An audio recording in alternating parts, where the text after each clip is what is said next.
네, 스캠 범죄 반드시 잡는다. 예, 최근에 캄보디아에서 대규모 피의자 단체 송환이 있었습니다. 우리 정부는 캄보디아에 코리아 전담반을 설치하는 등 이 스캠 범죄 근절을 위해서 온 힘을 쏟고 있는데요.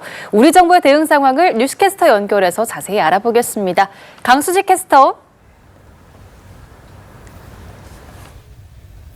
네, 저는 지금 경찰청에 나와 있습니다. 출근길 인터뷰 오늘은 박재석 경찰청 국제공조 1과장과 자세한 얘기 나눠보도록 하겠습니다. 안녕하십니까? 안녕하십니까? 네, 최근 이렇게 캄보디아에서 범죄 가담에 국내로 송환된 피의자들이 대부분 구속되었습니다. 이런 피의자 단체 송환을 3번이나 담당하셨는데 당시 상황이 어땠나요? 예, 말씀하셨듯이 우리 정부는 관계부처 협업을 통해 3번에 걸쳐 전 세계를 활용한 피의자 단체 송환을 실시하였습니다. 지난해 9월에는 필리핀으로부터 49명을, 10월에는 캄보디아에서 총 64명의 피의자들을 각각 단체 송환하였습니다. 이번 1월 23일에도 캄보디아에서 2차로 73명이라는 역대 최대 규모의 주요 피의자들을 단체 송환해 왔습니다. 특히 이번에 송환된 73명 중에 72명이 우리 사법기관에 의해 구속되었는데요. 이들에 의한 피해액만 480여억 원, 그 피해자 수는 총 870여 명에 달하는 것으로 추산하고 있습니다. 우리 정부는 이처럼 국민들에게 많은 피해를 끼치는 주요 피의자들을 신속히 국내로 송환, 수사함으로써 공범과 윗선에 대한 추적을 용이하게 하고 피해 자금을 신속히 동결, 환수하기 위해 단체 송환을 실시하게 되었습니다. 그렇다면 스캔 단지의 범죄 수법들은 어떤 것들이 있을까요? 예, 스캠 범죄의 경우 정부기관을 사칭해 돈을 요구하거나 음식점, 노쇼 사기를 저지르기도 하고 고수익을 빌미로 투자를 유인하는 등 다양한 형태로 이루어지고 있습니다. 이 스캔 범죄에 걸려들지 않으려면 어떤 점을 주의해야 하는지도 알려주실까요? 예, 피싱 범죄 피해 예방을 위해 유의할 점으로는 첫째, 정부 및 금융기관은 전화상으로 금품이나 개인정보 제공을 요구하지 않습니다. 특히 체포영장 등 수사 서류를 이미지로 전송 후 이를 빌미로 계좌 이체를 강요하거나 특정 앱 설치를 유도하는 것은 피싱 범죄이니 각별히 유의하시기 바랍니다. 둘째, 출처 불명의 문자 메시지, 인터넷 링크 등은 절대 클릭하지 마시고 삭제하시기 바랍니다. 셋째, 피싱 범죄가 의심될 경우 지체 없이 경찰청 112, 금융감독원 1332, 한국인터넷진흥원 118 등으로 신고해 주시기 바랍니다. 지난해 캄보디아 스캠 단지 피해가 발생했는데 우리 정부는 어떤 노력을 해왔는지도 말씀해 주실까요? 예, 지난해 캄보디아 스캠 단지 피해 상황이 발생한 이후 우리 정부는 모든 역량을 동원해 대응하고 있습니다.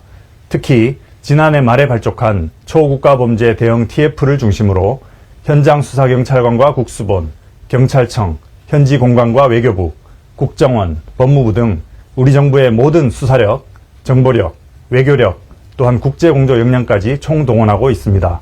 특히 지난해 한국과 캄보디아 간 정상회담 합의사항으로 캄보디아 현지에 한국 경찰관 7명, 캄보디아 경찰관 12명으로 구성된 코리아 전담반이 설치되었습니다.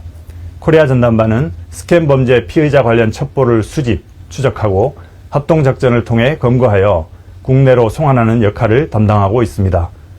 이들이 본격적으로 활동한 지난해 12월 이후 현재까지 총 8번의 합동작전을 통해 136명의 피해자들을 검거해 대부분 국내로 송환하는 성과를 올리고 있습니다.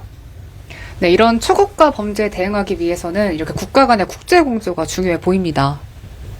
예, 최근 범죄는 대부분 국경 없는 초국가 형태의 범죄 양상을 띠고 있습니다.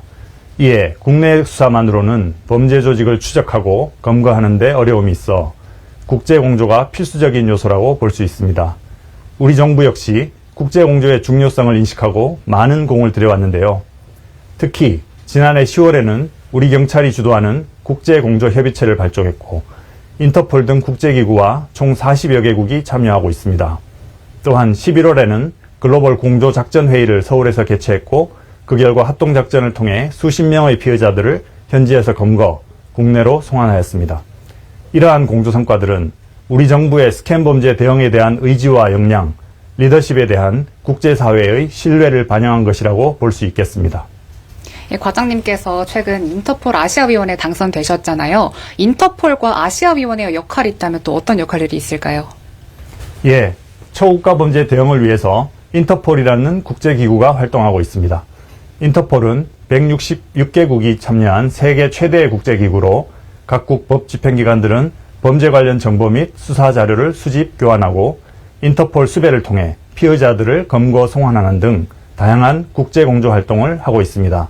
특히 인터폴에 가입한 53개 아시아 국가들은 지난해에 인터폴 내 위상 제고 및 초국가 범죄 공동 대응 등을 목표로 아시아위원회를 출범, 초대 아시아위원 8명을 선출했습니다.